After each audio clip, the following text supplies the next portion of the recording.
Oh, it's so good to hear this organ. I have to say, Reverend Fabian Piccini spent a lot of time getting this instrument overhauled and maintained, and it's just wonderful to see it back in action. I know I felt that. I love that. I felt the vibrations right there in my root chakra.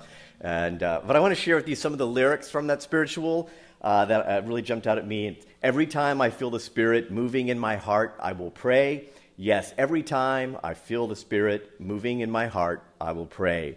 Jordan River runs right cold, chills the body, not the soul. Ain't but one train on this track, runs to heaven and right back. So thank you again, Jimmy. So the scripture this morning is Ecclesiastes chapter 3, verses 1 through 22. And Ecclesiastes was written by someone calling themselves Koheleth, which means the convener of people. This is Ecclesiastes chapter 3, verses 1 through 22.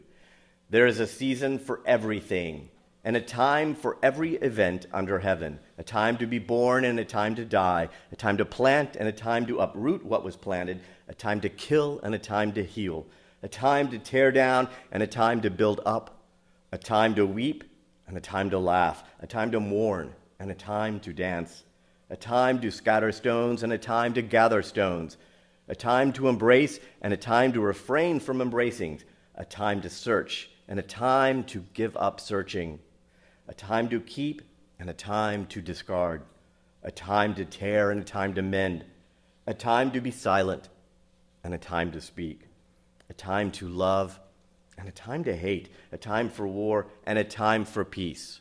What benefit does the worker gain from what he undertakes? I have observed the burdens placed by God on human beings in order to perfect them. He made everything appropriate in its time. He also placed eternity within them. Yet no person can fully comprehend what God is doing from beginning to end. I have concluded that the only worthwhile thing for them is to take pleasure in doing good in life. Moreover, every person should eat, drink, and enjoy the benefits of everything that he undertakes, since it is a gift from God. I have concluded that everything that God undertakes will last for eternity. Nothing can be added to it nor taken away from it, and that God acts this way so that people will fear him. That which was, now is, and which will be, already is, and God examines that has already taken place. And by fear, that's the old term for respect and value. Thus endeth the reading, Ecclesiastes chapter 3, verses 1 through 22. My father died when he was 61, and I was just 23. At that age, I didn't grasp how abbreviated of a life that was. But then, when I looked back on his life, I noticed it seemed to divide into three relatively equal but distinct eras. 20 years as a farm boy, 20 years in the military, and 20 years as a school teacher. And somehow regarding his time on earth in this way helped me manage the reality that my own manhood would be unshared with him. Farm boy, service member, teacher. His lifespan may have been modest, but it was diverse, and while I had just barely reached an age where I was both interested in and privileged to hear his stories, I buried him, seeing that he was a man from a modest beginning and of modest means who had spent the decades prior to my existence with an adventurous spirit. This February, many of you joined me in celebrating a major milestone. I retired from the military as well. And commensurate with that was the fact that I had reached the mandatory retirement age of 60. 60.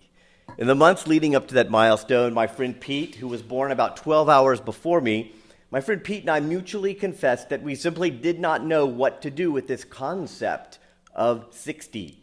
I know age as a construct, it is just a number, but there is no opting out of 60. And I know some of you are already just quietly laughing back there in your pews at me. But he and I are the sort who strive to move into things with a spiritual purpose. And alas, neither of us had yet to land upon anything spiritually purposeful about this very special hallmark moment. But far greater thinkers than I have wrestled with this inevitability. And William Shakespeare, in his play As You Like It, penned the following soliloquy. All the world's a stage, and all the men and women merely players. They have their exits and their entrances, and one man in his time plays many parts, his act being 7 ages. At first the infant mewling and puking in the nurse's arms, then the whining schoolboy with his satchel and shining morning face, creeping like snail unknowingly to school. And then the lover sighing like furnace with a woeful ballad made to his mistress's eyebrow. Then a soldier, full of strange oaths and bearded like the pard, jealous in honor, sudden and quick in quarrel, seeking the bubble reputation even in the cannon's mouth. And then the justice, in fair round belly, with good capon line, with eyes severe and beard of formal cut, full of wise saws and modern instances. And so he plays his part. The 6th age shifts into the lean and slippered pantaloon, with spectacles on nose and pouch on side, his youthful nose well saved, a world too wide for his shrunk shank, and his big manly voice turning again toward childish treble, pipes and whistles in his sound. Last scene of all that ends his strange, eventful history is second childishness, a mere oblivion, sans teeth, sans eyes, sans taste, sans everything. In these verses, the bard, like Koheleth in Ecclesiastic, revealed that the seasons of our lives. And while Koheleth speaks to the eternal nature of these things, Shakespeare brings them full circle. Now, putting this admittedly arbitrary milestone, but real to me nonetheless, putting it through a metaphysical gristmill, as I am apt to do with everything, how could I walk this next long decade mile with spiritual purpose? So I turned to another greater thinker than I, the venerated Roman senator Cicero, who in 44 BC penned a discord on growing old. And he prefaced his treatise with this assertion: we truly can't praise the love and pursuit of wisdom enough, since it allows a person to enjoy every stage of life, free from worry. The renowned American New Thought writer and practitioner Edgar Cayce held that one's real mission starts after 60. Cayce explained that the first 30 years of our lives were actually not about the real self. Those years certainly establish our identity, our beliefs, our role in society. The next 30 years, he said, test everything that was built through stress, obligation, change, loss. Cayce proposed that even this was not the culmination of life, but merely a structural integrity test. And I believe this to be true no matter where you are in life. I wager that over the course of your existence thus far, metaphysics has led you to examine bits of who you thought you were or who you thought you were supposed to be. And some of those times, you realized that they were inauthentic. They were inhibiting your true spiritual path, your true spiritual purpose. And at 60, Cayce proposed, commensurate with the cracks in our body and our face, are cracks in our ego, in the roles we have played to this point, cracks in our self-expectations and in our expectations of others. As an old mentor of mine once put it, it arrives with a shrug. Not a shrug of resignation or helplessness, a shrug of acceptance and detachment. To turn around one of Reverend Jim's premeditation mantras, I accept you exactly as you are. I accept things exactly as they are. This loving acceptance empowers us to respond with a wisdom that serves and protects ourselves and the other. Perhaps you say your piece once, hoping that it plants a seed for the future, but you move on from the person, the place, the occasion, to where you can make a difference. In modern parlance, I don't have the bandwidth for that. Tibetan singer and healer Drukmo Gyal recently shared a similar example on Instagram. Raised in a Tibetan Buddhist household, She was told to project kindness toward everyone, and compassion for others was paramount. But after reaching adulthood and leaving the security of her family and community for Europe, she discovered that compassion alone did not automatically create safety. It took me years, she said, to understand that boundaries are not the opposite of compassion. They are a part of how compassion becomes holistic and wise. With awareness and clarity, boundary setting is wisdom in action. Compassion without wisdom can become self-erasure. And she added, and wisdom without compassion can become coldness. Jesus' parable of the sower, which is in 3 of the 4 Gospels, aptly conveys this very lesson. The master teacher describes scattering seed on different types of ground, some more fertile and receptive than others, some downright hostile.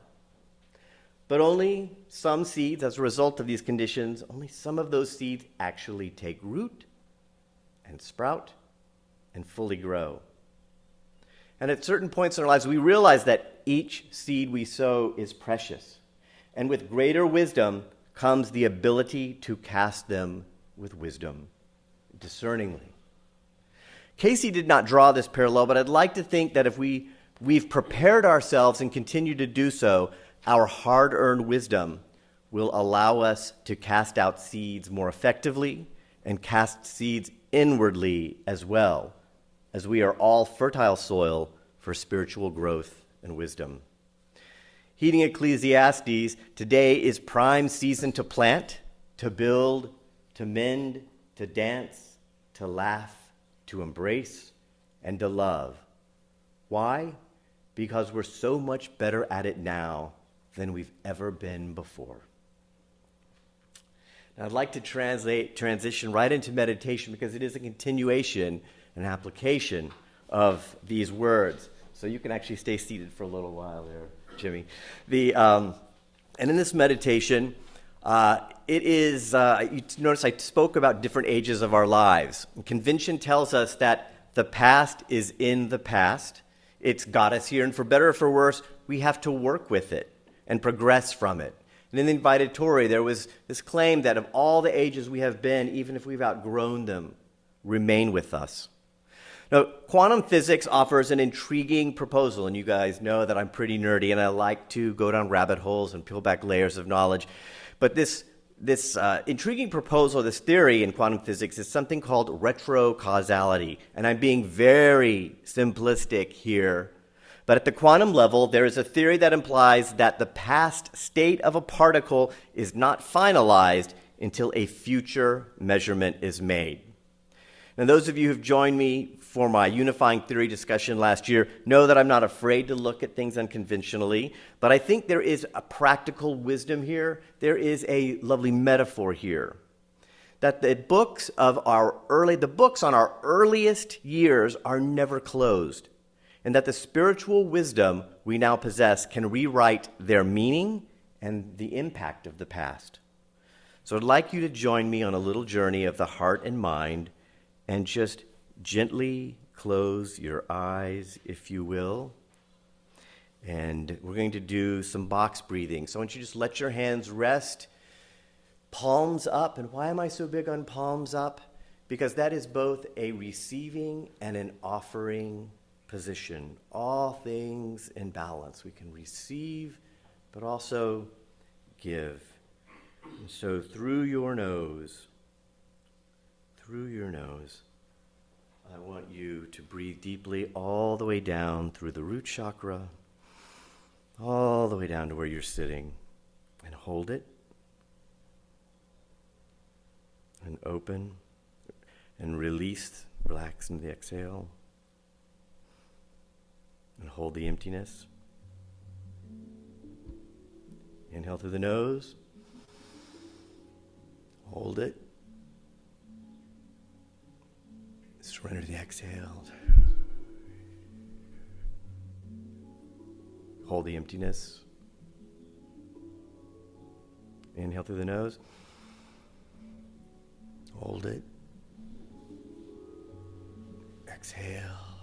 Now begin breathing through the nose, if you will, through the full cycle of the body at your own pace. I want you to picture yourself back. Go back to a time when you were at your first true independent state as an adult, maybe fresh out of college, fresh out of high school, standing on your own two legs, facing independence. I want you to go back when you were living under the roof of those who raised you. Picture that person standing before you. Go back a few more years to where you were fully reliant on someone and those who raised you. I want you to go back almost to the beginning of memory, to that version of yourself that you fully remember, that was innocent, was not aware of disapproval from other people, who did not adjust their behaviors for other people, someone who was completely innocent and was so sure of the love from everyone, and knew that you were right and perfect, and the world was perfect and beautiful and safe, and other people were safe to explore. See that person right in front of you. And now, if you have your legs together, I want you to actually just part them a little bit, and in your mind, invite that person to turn around and lean up against you. This young version of you, who has always been on the inside, is now on the outside, leaning back against you. And I want you to bring your hands together. Just gently lace your fingertips around them. Breathe in deeply. If you find that the two of you, your breath is in sync, and feel their weight against your breast, their head surrendering to your shoulder, leaning against you and relying on you. This child of you feels safe.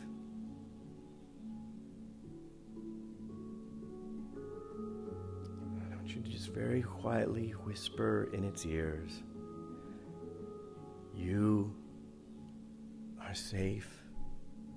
I love you."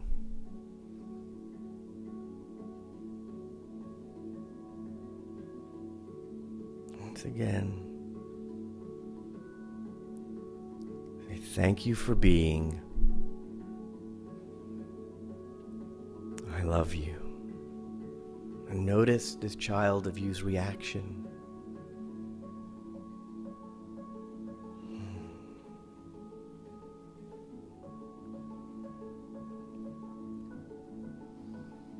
Breathe in deep and sit with this child of you.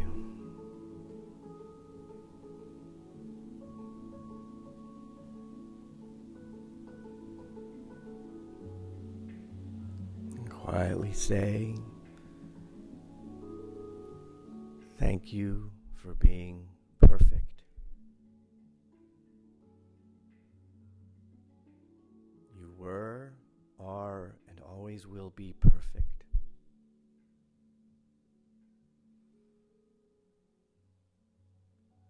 You were, are, and always will be pure.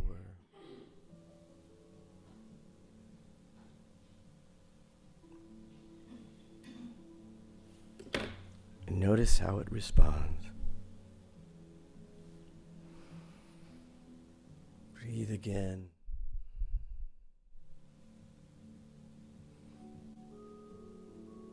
Breathe again.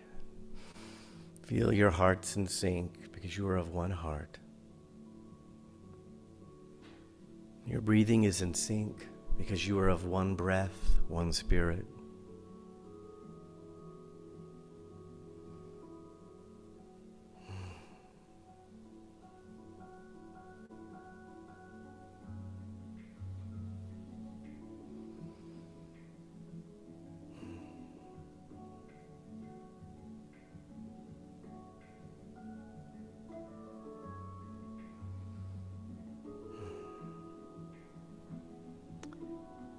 And soon, it'll be time for the two of you to merge again. So one last time, say, thank you, I love you. And it is safe to come out and play anytime. Slowly you see this child of you fade and merge into your heart and inside you where it's always been, reminding you what you always have been and who you truly are.